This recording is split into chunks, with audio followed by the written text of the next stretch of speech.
What's up? And today I'm going to show you a guide of how to fix a controller or gamepads that are not working, or if there are any other controller problems. As a first step, disconnect and reconnect your controller and then restart your computer as a start. If that didn't work, click on the search box, type in device manager. Here you have to click on device manager. Select your controller type, right click on your controller and disable device. Click yes.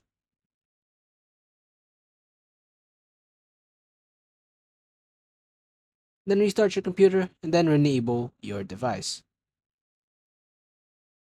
If that didn't work, right click on your controller, click on update driver, select browse my computer for drivers. Let me pick from a list of available drivers on my computer. Select the model and then click on the next button. After completed, click on the close button and then restart your PC once more.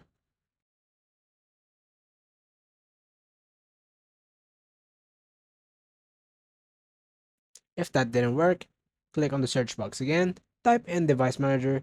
Here you have to click on device manager. Click on the universal serial bus controllers, right click on generic USB hub and click on priorities. Then select power management tab. Take the option allow the computer to turn off this device to save power. Click OK and close the device manager.